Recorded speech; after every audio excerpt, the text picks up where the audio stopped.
नमस्कार बंधुरा Sujata village cooking এ আপনাদের অনেক অনেক স্বাগত জানাই। আজকে আমি আপনাদের কাছে একটা ইউনিক রেসিপি নিয়ে এসেছি, এচোড়ের রেসিপি। এই রকম ভাবে পেছনের ছালটা ছাড়িয়ে নিতে হবে।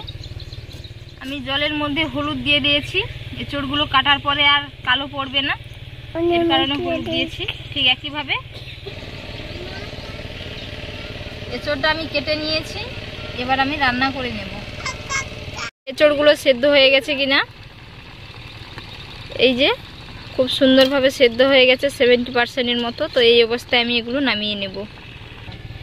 কড়াইতে তেল দিয়ে আলুগুলো ভেজে নেব।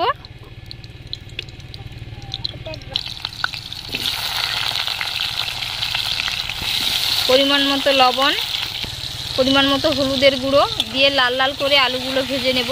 আলুটা অপশনাল, আপনারা দিতে পারেন নাও দিতে পারেন, আপনাদের পছন্দ অনুযায়ী। মশলা ঘাটারও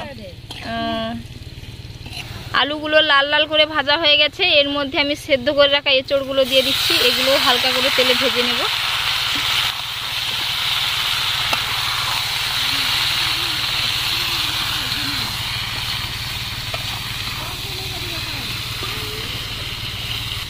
আলুর সাথে এঁচোড়গুলো ভেজে নিয়েছি, এবার এগুলো আমি নামিয়ে নেব। কড়াইতে তেল দিয়ে রান্না করে নেব। তেল গরম হয়ে গেছে, ফোড়ন হিসেবে ব্যবহার করব গরম মশলা, গোটা জিরে আর তেজপাতা। ফোড়নটা ফুটে গেছে, এর মধ্যে টমেটো কুচি দিয়ে দেব। টমেটোটা হালকা করে গলে গেছে, এর মধ্যে আমি লঙ্কার গুঁড়ো দিয়ে দিচ্ছি।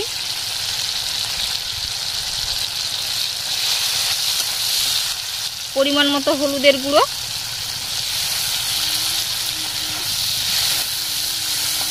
মশলাটার মধ্যে তেলটাও ছেড়ে গেছে, এর মধ্যে আমি আদার বাটা দিয়ে দিচ্ছি।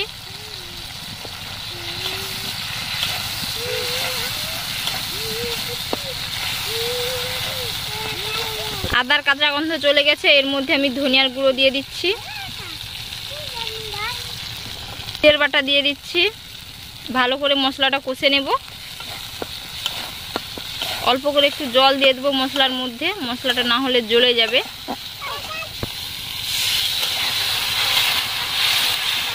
মশলাগুলো খুব সুন্দরভাবে কষানো হয়ে গেছে, এর মধ্যে বেটে রাখা পোস্ত দিয়ে দিচ্ছি, কাজুর বাটা। কাজু পোস্ত আপনারা যে কোনো একটা দিতে পারেন, চাইলে দুটোও দিতে পারেন।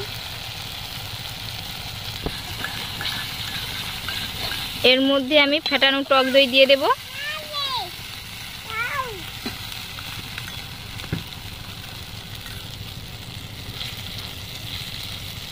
এর মধ্যে যেহেতু আমি টক দই দিয়েছি, তো পরিমাণ মতো একটু চিনি দিচ্ছি, ছোট চা চামচের হাফ চামচ। মশলাটা খুব সুন্দরভাবে কষানো হয়ে গেছে, এবার আমি ভেজে রাখা এঁচোড় আর আলুগুলো দিয়ে দিচ্ছি। উপর থেকে কয়েকটা চেরা কাঁচা লঙ্কা। খুব সুন্দরভাবে কষানো হয়ে গেছে, এবার আমি জল দিয়ে দেব ঝোলটা ফোটার জন্য। আলুটা সেদ্ধ হবে, এঁচোড়টা পুরো সেদ্ধ হয়ে গেছে। ঝোলের মাপ করে একটু লবণ দিয়ে দিচ্ছি, এইভাবে সেদ্ধ হয়ে যাবে আলুগুলো।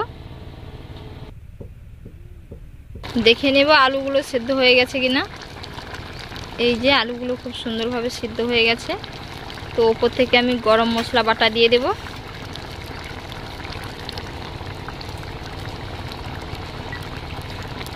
গরম মশলার বাটা দিয়ে ফুটিয়ে নিয়েছি, এবার উপর থেকে ছোটো চা চামচের 1 চামচ ঘি দিয়ে দিচ্ছি। ঘিটা দিলে খুব ভালো লাগবে, যেহেতু এটা নিরামিষ রান্না।